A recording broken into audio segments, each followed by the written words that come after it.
Here's some food for thought for you. When the project is over, make sure that you feel that you gave everything you've got. And when it's done, move on and forget it. That will give you the time and the energy to focus on the next project and next adventure that will come your way.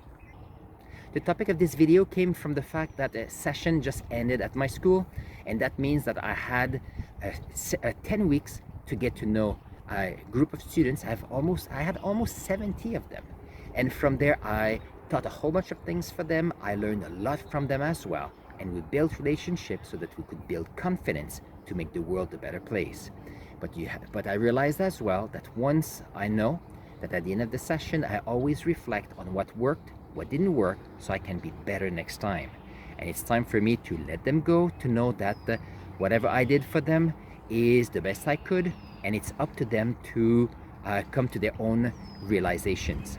Now it's time for me to reflect and think about my next group. Now take it from me. If you don't take time to reflect on what you do so that you can become the best you can be, who will?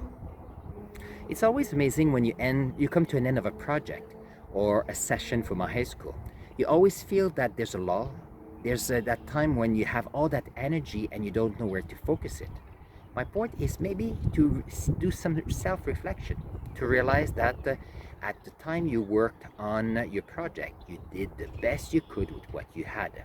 That means that some self-reflection will allow you to learn, to grow. So the next time you have a project, the next time I have a new group of students, I'll be even better. And I know that you can do that as well. I remember when I was in geology, sometimes we had a project and we had a project, we did all the work, we decided, okay, do we want to invest more in that project? Yes or no?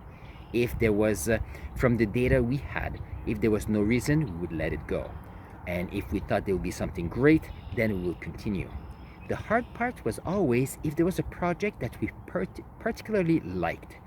And the drawback of that is when we were on the project and we liked that one, sometimes your interpretation can be biased because you have the data and the data tells you that that may not be the best project.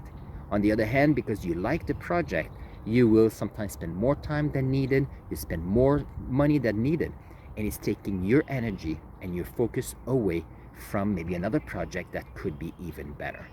So that's something you have to keep in mind.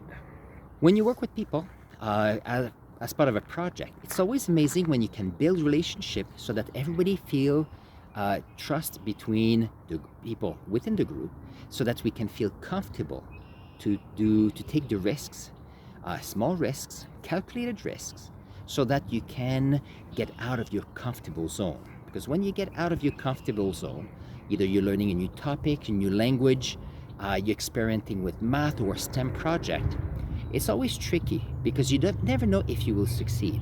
On the other hand, if you're part of a team and that team is built so that trust is there, you always feel that you can give it a try. Even if there are mistakes, that's okay, because you're learning and people around you are learning, and you know that the next time you'll do it, it will be even better. Keep that in mind. Here are 3 tips for you on how to make sure you maximize your time and your energy on projects. And when they're done, it's time to accept to let them go, to focus on something else. My first tip is to have a plan and focus on your vision. Now, when you are part of a project, when I was in geology or as a teacher or in any leadership role, sometimes you are working with a project and a group of people. And when you have a vision and you know where you're going, you can set up your plans. And when your plan is set, you can share with the group what you're looking for. So I just taught a session for French. So that's easy. I had 10 weeks. We laid down different plans. We had 3 units. We wanted to learn a few things about mental health. Then we had literature, and then we had leadership. The plan was laid. I knew where I was going. With my mission, I knew what I wanted to do and what I wanted my students to experience. And from there, my students also understood where we wanted to go. And overall, that made it so that for the 10 weeks, we were able to achieve what we wanted. Some people did great, some people did not do as great, but that's okay. We all learn. And the idea is we're all gonna take what we have and then we're gonna make it better for next time. My second tip is about how can we make sure that we are better next time, and that is called self-reflection. At the end of a project, the end of a session, at the end of a contract, it's always good to sit down and reflect on the things that went well, things that could have been better, and what you can do to improve for the next time. Every time you do that, you will see that you are growing and getting better. Think about it. If you go back 5 years ago and you were to see how you were a totally different person, because over 5 years you've changed, you've grown, and you've learned so much. The only way we could do that was not in overnight. It was small increments with all the experiences you had and all the learning you did. Keep that in mind. My third tip today is for you to learn to let go. When you're doing a project, you have a session with people, keep in mind that you're doing the best you can. People with you are doing the best they can. Once you reflected and you learn what you can improve on so that you can be ready for the next time, it's time for you to let go so that you can focus your energy and your time on the next project. And that's why it's important to learn to let go. If you think back and you are feeling that you regret something, well, maybe you didn't give as much as you thought you could. Now you learn from that, and the next time will be better. If for some you feel uncomfortable because something you did or you said to someone, well, take a moment and call that person. Just clear the air, say that you've learned, ask if both of you learned in that context, so that you can, both of you, let go, and then you can focus your energy and your drive towards the next project. I'm not saying to forget, I'm just saying that it's important to let go of some of the feelings so that you can be present as you go on to your next project. So here's the call to action for you today, because we always have to take action from what we learn. I want you to reflect on something you finished or something you did in the last couple of weeks, couple of months, and I want you to sit down and reflect on what you've learned.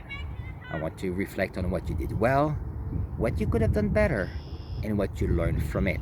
If you can just think about it, you can talk to a friend about it, you can journal it, it's up to you. But what I want you to do is I want you to understand your experience. If you have regrets, I want you to understand the regrets so that you can let go of the feelings so you can focus on your next project. Your current life is full of new colleagues, new contracts, new opportunities. You may have kids, family members that need you. They need you to be in the present time and not be living your emotions through the past. You'll notice that you'll be happier, and you'll notice that you'll have more drive for what's coming next. On this, I'm gonna put on, probably on this side right here, a video from my journey. I want to see you there in a moment.